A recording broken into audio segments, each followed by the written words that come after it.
Expoema 2025, quanta coisa bacana está acontecendo aqui e quanta coisa legal tem para a gente aprender.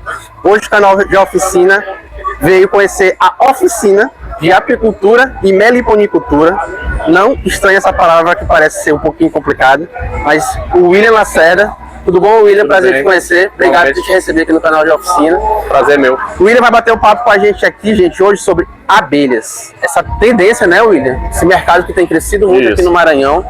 E ele vai dar uma aula aqui pra gente, pessoal. Uma aula prática. Você vai ver, não é teoria, é na prática. O William vai explicar pra gente aqui muita coisa bacana, a começar por esse nome que a gente falou que parece um pouco estranho. Meliponicultura. Que nome é esse? Meliponicultura é o nome que se dá à criação de abelhas sem ferrão, tá? Então, é a criação de abelhas indígenas, as abelhas nativas, né? E nós temos Chama abelhas indígenas? Também. Esse nome, né? Também? Ela legal. Tem esse nome de abelha indígena. Porém, hoje é catalogado como abelhas nativas, tá? E aí, essas abelhas nós temos aqui hoje como apresentação a tiúba e nós temos também a jataí. Então, falou abelha nativa, falou abelha sem ferrão. Falou abelha sem ferrão. Já é a primeira grande distinção, né? E nós temos mais de 400 espécies de abelhas sem ferrão já catalogadas no país. Aqui no Maranhão nós temos a abelha tiúba, que ela é característica nossa daqui.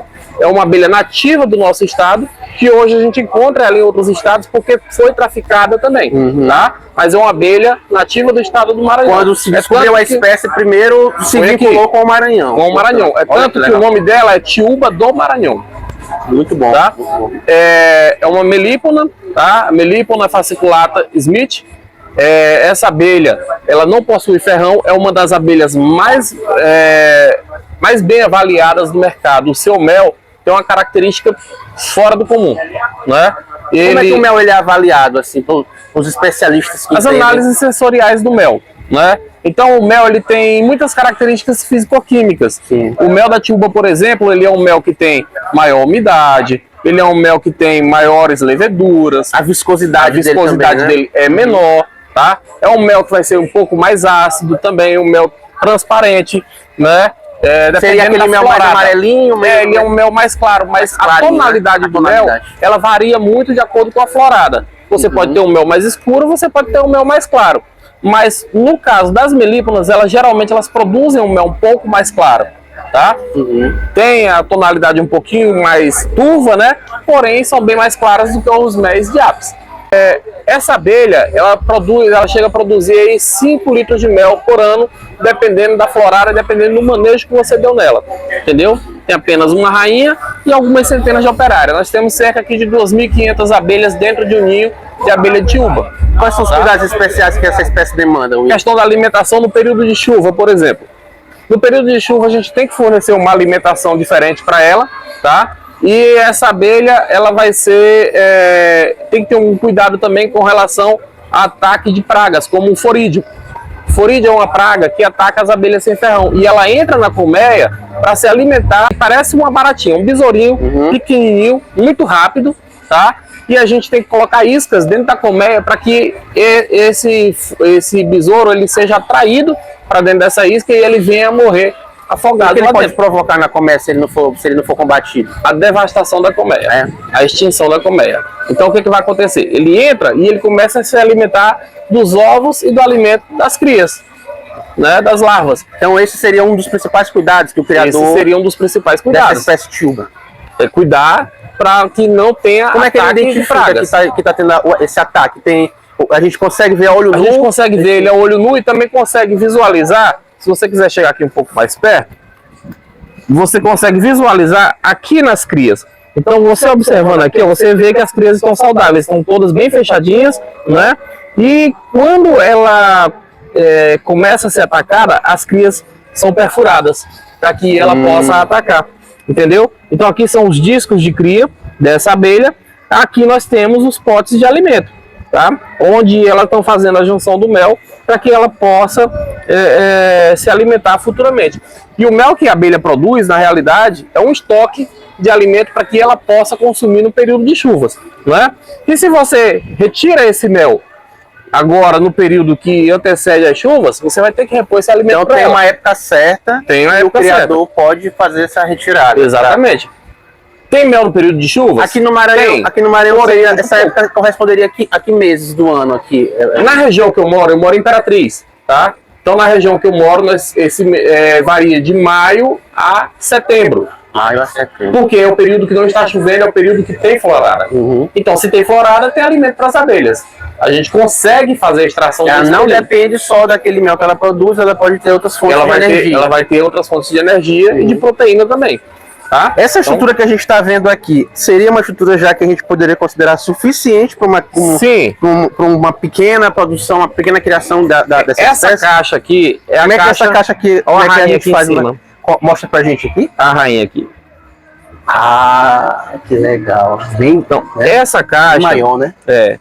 Ela é bem maior do que as outras. O corpo na natureza, como é que ela vai ficar em ocos de árvore. Né?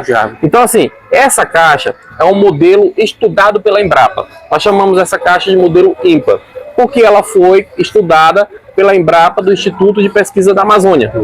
Né? Então, essa caixa, ela é uma caixa padrão e ideal para que você possa criar esse aqui tem mais ou menos quanto por quanto? Aqui nós temos cerca de 22 por 22. É um palmo por um palmo, né? Olha só, um palmo por um palmo mesmo. Tá? Não tem grande dificuldade de fazer uma caixa dessa. É uma caixa bem simples de se fazer. Aí depois de fazer a caixa, como é que a gente... Você pode, assim, retirar da natureza mesmo? Sim, a gente pega aqui os discos de cria, não tá na natureza, uma extração ambiental, nada. E colocando nessa caixa para você criar. Nesse caso, é um processo de preservação. Porém, é interessante que se faça um registro na AGED para que você não sofra sanções da lei. Porque é um animal silvestre. E como tal, ele é protegido, né? Então tem que ter autorização da AGED, no caso aqui do Maranhão, e em outras localizações aí fora, sempre procurar o órgão de defesa animal. Gente, só fazendo no Tocantins, por exemplo, é a da PEC. Aqui seria a AGED. Só fazendo um parênteses, antes de a gente começar aqui essa gravação, ele explicava sobre essa questão dela ser animal silvestre e sobre levar esse animal silvestre de um município para outro, estaria configurando o que, William, que você explicou? Crime ambiental. Seria essa crime ambiental, tráfico mesmo, né? Porque então, se você pegar esse, por exemplo, se a gente estiver aqui no município de São Luís, sim, então tá aí na natureza, eu posso coletar e criar aqui dentro da minha casa em São Luís, exatamente, não tem problema nenhum. Exatamente. Mas se eu pegar em São Luís e levar ele para um outro município da ilha, já configuraria tráfico. Já configuraria tráfico de animal. Isso é importante, tá? Ficar e é importante que você, mesmo que você crie dentro de São Luís, mas que você tenha um registro na AGED. E esse registro, o criador, ele paga para fazer essa... Não paga. O que você paga na AGED são os GTAs que você tem que tirar. O que é o GTA? É o Guia de Trânsito Animal. Né? Que é quando precisa. Que é quando você precisa fazer o transporte de um translado, né? De um local para o outro. Né? Pronto. Então, esse seria o ideal, é que se faça isso. Que se faça esse registro para que você não tenha problemas futuros. Tá? Perfeito. Então, essa abelha aqui, ela é encontrada hoje em outros estados exatamente por conta do tráfico que aconteceu. Né? Já vi muitas situações de gente chegar aqui no estado do Maranhão procurando essas abelhas para comprar, para levar para outro lugar. Entendeu? Isso é tráfico de animais.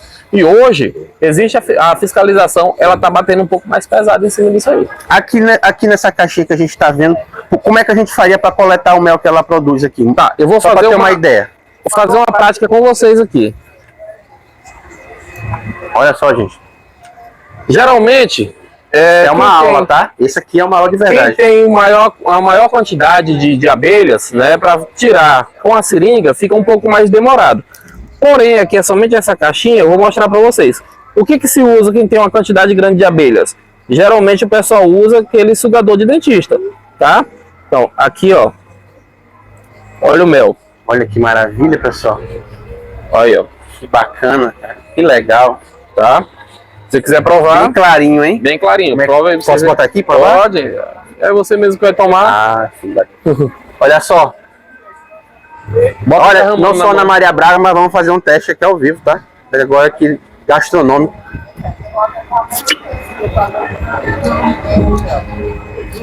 Muito diferente, né? É um mel bem suave, mas que tem um sabor um pouco ácido. Tem, não é? Tem. Porque as melípolas têm essa característica da acidez no seu produto. Entendeu? Então, elas, diferente das apes, elas não produzem geleia real. Né? Mas elas têm o alimento larval delas, que é e a alimentação da rainha também. Tá falando sobre a geleia real. Aqui nós temos pólen, que é popularmente conhecido como samburá. Dela, né? Vamos lá, quais seriam esses de produtos que ela faz? Aqui nós temos o pólen, que é popularmente conhecido como samburá, né? Nós temos isso aqui agora que eu degustei foi mel. O mel. Mel, tá? Nós temos o mel, nós temos a geoprópolis, que é uma mistura de terra com resina vegetal. A ápice, ela tem própolis. A melípona, ela tem geoprópolis. Geoprópolis. Tá? Geoprópolis, gel de terra, né? Você é um professor da área da geografia, você sabe como é que é. Então, geoprópolis. E essa geoprópolis hoje já tem estudos que comprovam que ela tem propriedades físico-químicas que combatem o câncer. Tem vários artigos científicos publicados, inclusive pela UFMA, pela UEMA, né? Já comprovando esses dados que eu estou lhe mostrando, que eu estou falando para você aqui. Contra o câncer, contra a leishmaniose, contra caspas. Então tem muita coisa que dá para se trabalhar com esse subproduto da abelha. Então, quando a gente fala esses outros subprodutos, por que é importante falar nisso? Porque a maioria das pessoas, quando a gente fala de abelha, só pensa no mel ou na ferroada, não é? Então, a gente tem várias outras coisas da abelha que dá para explorar, que dá para o produtor ganhar dinheiro com isso e não ficar dependendo apenas de um trabalho, né? De forma sustentável. E não ficar dependendo apenas de um trabalho que é sazonal, que é o mel. Exatamente. Então, da meliponicultura, a gente falou agora aqui da tiúba. Teria mais uma outra espécie? Sim. Vem aqui então conhecer a outra espécie. Nós temos aqui a jataí, tá? Jataí é uma abelha muito pequenininha, tá? Bastante produtora de própolis. Olha o tamanho dessa abelha. Nossa. Isso ela já adulta, desse tamanho? Ela já adulta, ela já nasce adulta. As abelhas já nascem adultas. Então, no dia que ela nasce, ela já começa a trabalhar. É mesmo? No dia que ela nasce, ela já começa a trabalhar. Não tem esse negócio tão de abelha filhote. Não tem. Não tem. As abelhas que são ditas como filhotes são aquelas abelhas que têm no máximo 2 dias de vida. São chamadas de abelhas nutrizes. Elas são as responsáveis pela alimentação da rainha. Dessas abelhas que são chamadas de nutrizes, tá? Então, no caso das apis, são elas que produzem a geleia real e alimentam a rainha. No caso das melíponas, são elas que produzem o alimento que vai servir a rainha também. Entendeu? Perfeito. Então aqui no meio o procedimento seria o mesmo, assim, para fazer essa coleta do mel, como você fez agora ali na tiúba? Seria o mesmo, seria com a seringa também, sim, né? Sim, ou perfurando, né? E esperando escorrer. A gente percebe que tem uma estrutura diferente, né? Diferente. Então aqui nós temos aqui, ó, discos de cria, tá? Essa parte aqui do meio que vocês estão vendo aqui, fechada com cera. Essa cera é exatamente para proteger as crias contra a queda de temperatura. Tem algum subproduto dela diferente da tiúba? Própolis. O própolis, né? Certo. Porque a quantidade de terra que tem nele é bem pequena. Tem, mas é muito pequena. Então nós temos aqui, ó, disco de cria aqui no meio, que está protegido com a cera. E aqui nós temos os potes de mel. Olha o tamanho dos potinhos de mel dela aqui. Certo? Então uma abelha que ela te produz aí 250 a 300 ml de mel por ano. É muito pequena. Pra gente, é pequeno. Mas olha o tamanho dessa abelha e a quantidade que ela está produzindo. Então é muita coisa, muito trabalho para ela. O mel dessa abelha, ele tem excelentes características físico-químicas e ele é muito utilizado também na medicina popular para tratamento de catarata. Tá? Então é uma abelha que é muito valiosa no mercado também, é a jataí. São abelhas que são nativas aqui no nosso estado. Nós podemos encontrar essas abelhas. Fácil como encontrava até há 10, 15 anos atrás? Não tá. Mas a gente consegue encontrar ainda, principalmente em região de Cerrado. Tá? Então nós temos aqui a tiúba, nós temos a boca de renda, nós temos a uruçu amarela, nós temos a jataí, nós temos a tubi, uma abelha também que é sem ferrão. O fato dela ser uma abelha sem ferrão não quer dizer que ela é uma abelha indefesa. Tá? É uma abelha que ela vai ter a sua defensividade, tá? Porém, não vai ser ferroando, vai ser beliscando, né? Porque ela vai se defender com as mandíbulas que ela tem, certo? A gente consegue sentir ela beliscando. Consegue como se fosse uma formiguinha mordendo. Uma formiguinha, né? Algumas mordem bem forte. Essa aqui, por exemplo, então, a mordida dela é forte. Essa aqui é miudinha, mas dói. Dessas espécies que você falou agora aqui, que a gente não está aqui no momento, mas assim, a uruçu, por exemplo, ela tem alguma característica também assim que você pode destacar? E a defensividade dela é maior, né? Ela é bem mais defensiva do que essas duas aqui.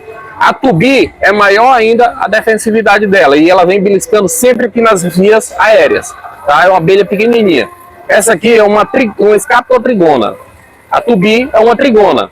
São da família das melíponas também, porém em subclasses, tá?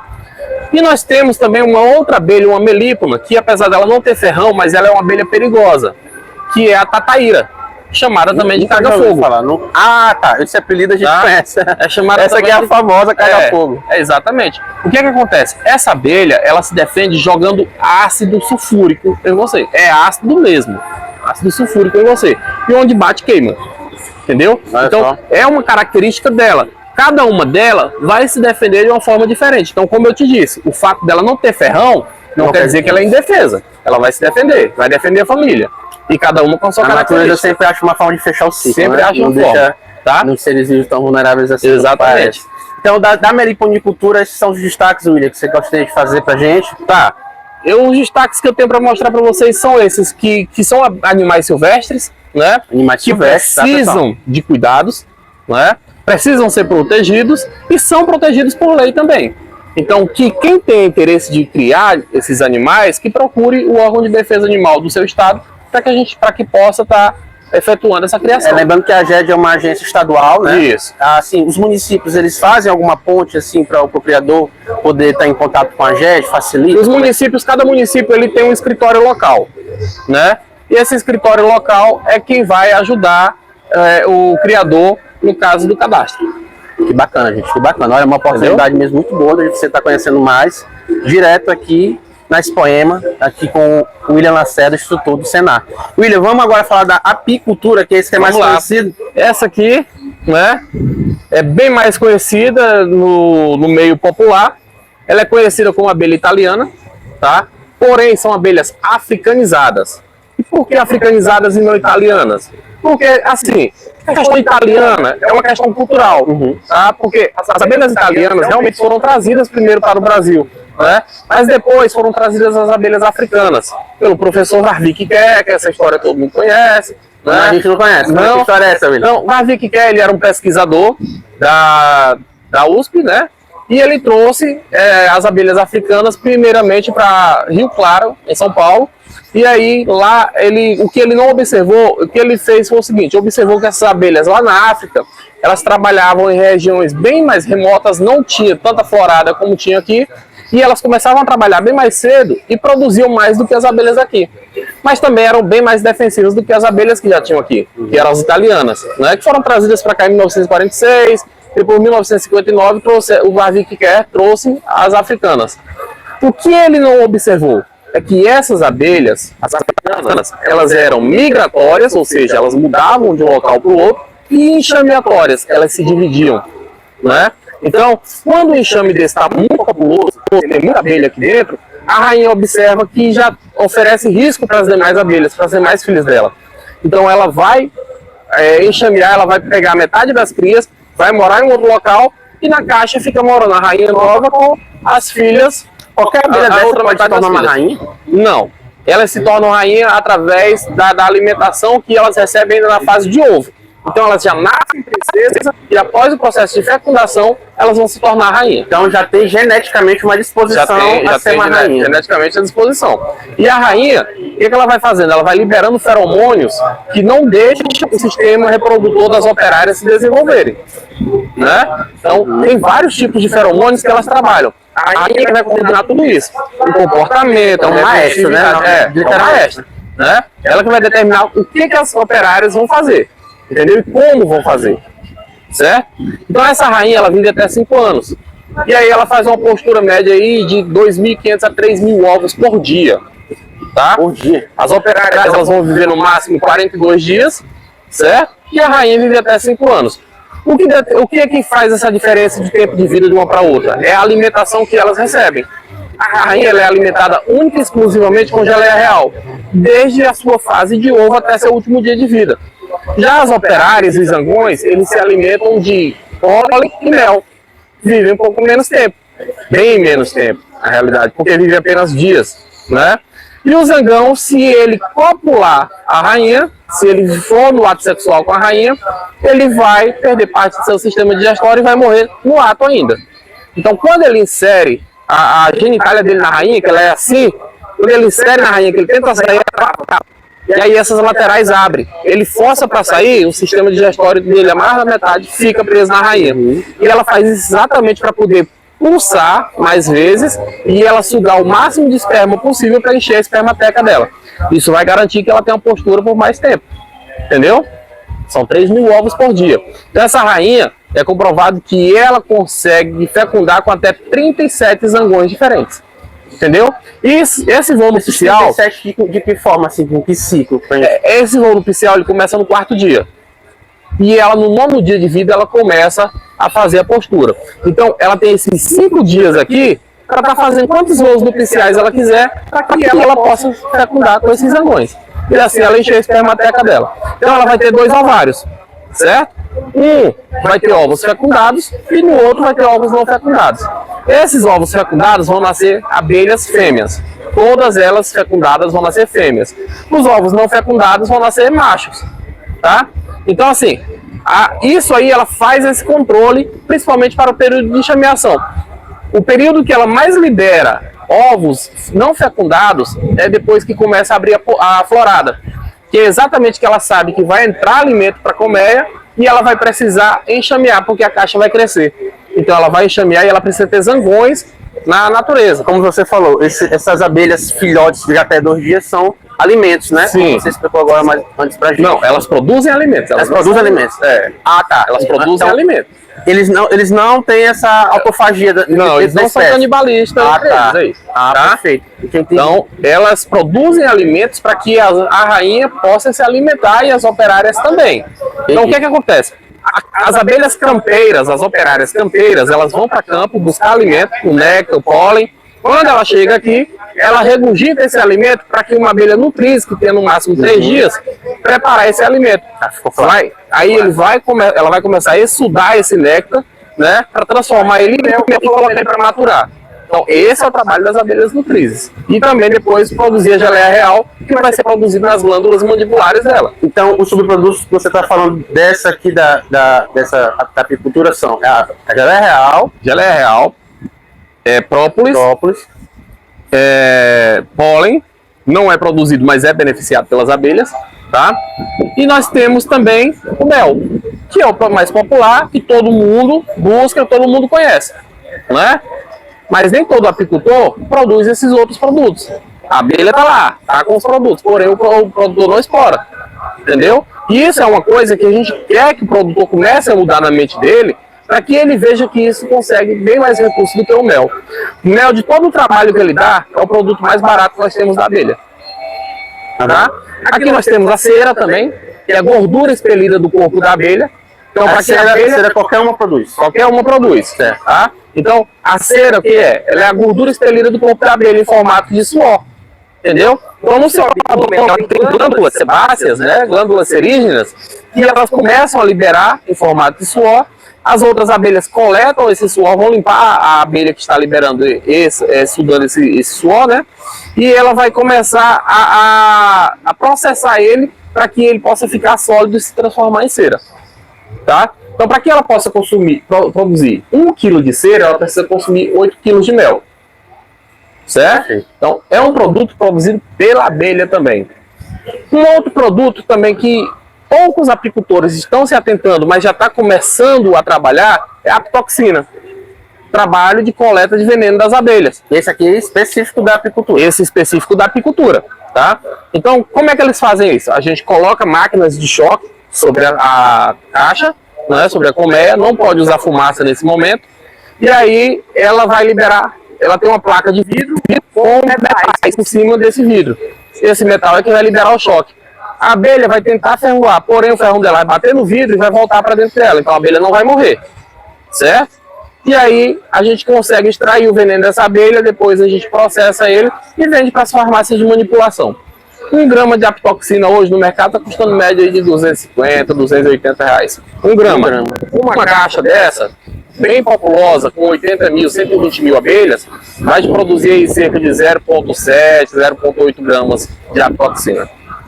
Muito legal. A geleia real, que também seria... Desses 4 subprodutos, hoje o que você diria que tem maior valor agregado? A geleia real. A geleia real. A geleia real, dos subprodutos, a geleia real que mais tem valor hoje no mercado. Tá?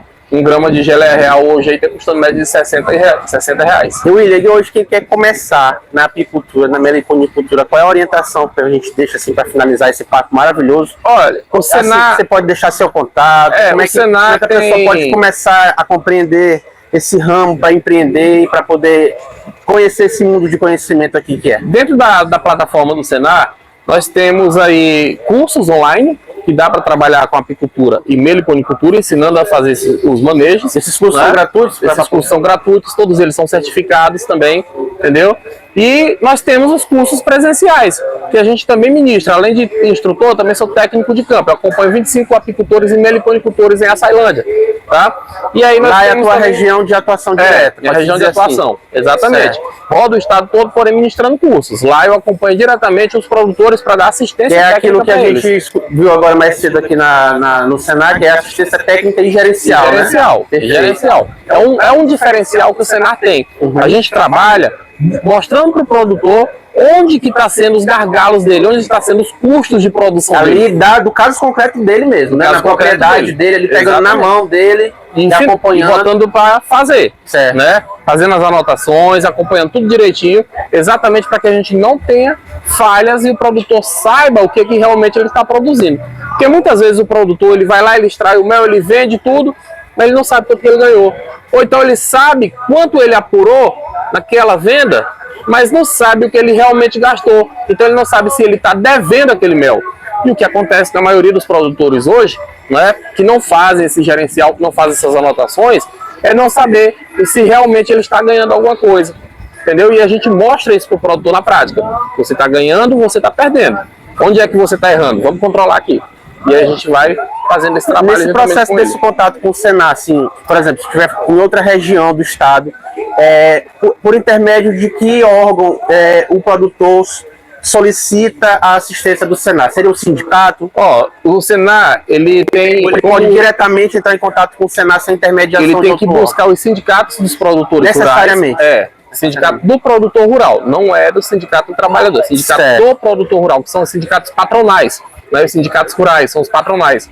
Então, esse sindicato é quem vai todas as regiões do Maranhão hoje tem sindicato? Todas as regiões do Maranhão nós temos o sindicato do produtor rural.